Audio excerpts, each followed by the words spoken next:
27 kilo सोना और 1116 kilo चांदी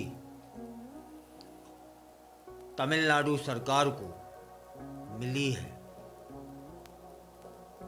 कहां से आई है, क्या हुआ है, जानते हैं? आय से अधिक संपत्ति का एक मामला था जिसमें यह सोना या चांदी और भी करोड़ों रुपए की संपत्ति जब्त हुई थी, जिसको तमिलनाडु सरकार को सौंप दिया गया है। पूर्व मुख्यमंत्री जयललिता की करोड़ों की संपत्ति तमिलनाडु सरकार को हस्तांतरित कर दी गई है। संपत्तियों में क्या क्या था? 27 किलो सोना, 1116 किलो चांदी और जमीनों के कागजात। पूर्व मुख्यमंत्री जयललिता का लंबी बीमारी के बाद 2016 में 5 दिसंबर को निधन हो गया था। अदालत के आदेश के बाद 14 फरवरी को सरकारी अधिकारियों की उपस्थिति में जयललिता की संपत्तियों को हस्तांतरित करने की प्रक्रिया पूरी कर दी गई है। इन संपत्तियों को एजेंसियों ने उनके खिलाफ दर्ज आय से अधिक संपत्ति मामले की जांच के दौरान सील किया था, जब्त किया था, अपने पास रखा था। जांच एजेंसियों द्वारा जब्त की गई संपत्तियों में सोना, चांदी और जमीन शामिल थी। 27 किलो सोना था, 558 ग्राम सोने के आभूषण थे, 1116 किलो चांदी थी, 1526 एकड़ जमीन के कागजात थे। जांच के समय इन संपत्तियों को कर्नाटक विधानसभा के खजाने में रख दिया गया था। उन संपत्तियों को कोर्ट और सरकारी अधिकारियों की उपस्थिति में हस्तांतरित किया गया है।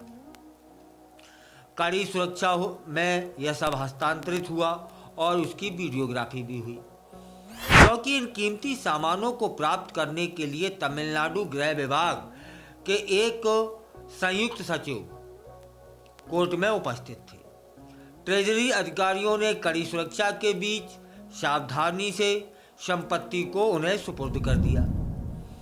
तमिलनाडु के अधिकारियों ने इन संपत्तियों के बारे में रिकॉर्ड दर्ज करते समय यह सुनिश्चित किया कि पूरी प्रक्रिया की वीडियोग्राफी हो, और ऐसा हुआ भी। यह पूरी कार्रवाई एक बंद कमरे में की जाती है, उचित कानूनी प्रक्रियाओं के तहत की जाती है और कीमती सामान औपचारिक रूप से तमिलनाडु के अधिकारियों को सौंप दिया जाता है। आपको जानकारी होगी ही कि जयललिता की मृत्यु के बाद इन संपत्तियों के स्वामित्व को लेकर के कानून में लड़ाई चल रही थी। जयललिता की भतीजी जे दीपा उनका नाम है, उन्होंने इन संपत्तियों पर दावा किया था और अपना मालिकाना हक चाहा था। तब कोर्ट ने उनके खिलाफ फैसला सुनाया। अदालत कहती है कि भ्रष्टाचार मामले में जब्त की गई संपत्ति वास्तव में तमिलनाडु सरकार की है। जयललिता पर आय से अधिक संपत्ति का मामला 1991 से 96 के समय दौरान, जब वे मुख्यमंत्री थी, के रूप में उनके पहले कार्यकाल के दौरान लगाया गया था।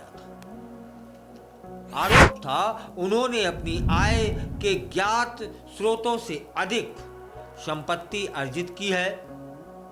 उन्होंने लगभग 67 करोड़ रुपए की संपत्ति इकट्ठी की है, जो उनकी वैध आय से कतई मेल नहीं खाती है। यह मामला भ्रष्टाचार निवारण अधिनियम 1988 के तहत दर्ज हुआ था। इसकी जांच केंद्रीय जांच ब्यूरो सीबीआई और आयकर विभाग दोनों ने की थी। 27 सितंबर 2014 को बेंगलुरु की एक अदालत ने जयललिता को दोषी ठहरा दिया था। 4 साल की सजा उन पर निर्धारित हुई थी और 100 करोड़ रुपए का जुर्माना लगा था। इस फैसले के बाद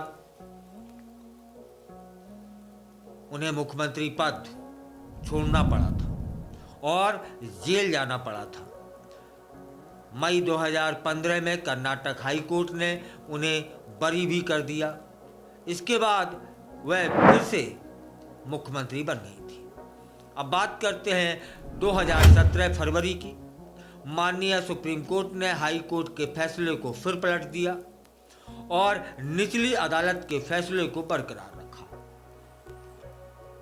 2016 में जयललिता की मृत्यु हो गई। इसके बाद उनके खिलाफ जो भी कार्रवाइयां चल रही थीं वे बंद कर दी जाती हैं। तब उस संपत्ति पर उनकी भतीजी ने मांग की और मामला कोर्ट तक पहुंचा। कोर्ट ने कहा है कि यह भ्रष्टाचार की संपत्ति थी। यह उनकी निजी संपत्ति नहीं थी, पुश्तैनी संपत्ति नहीं थी। यह भ्रष्टाचार से अर्जित की गई संपत्ति थी, इसलिए इस पर हक तमिलनाडु सरकार का है। तब फिर इतना सोना, इतना सारी चांदी, इतनी सारी जमीन तमिलनाडु सरकार को सुपुर्द कर दी गई है और जिन्होंने उस पर मालिकाना हक उनके रिश्तेदारों ने लगाया था उसे खारिज कर दिया गया।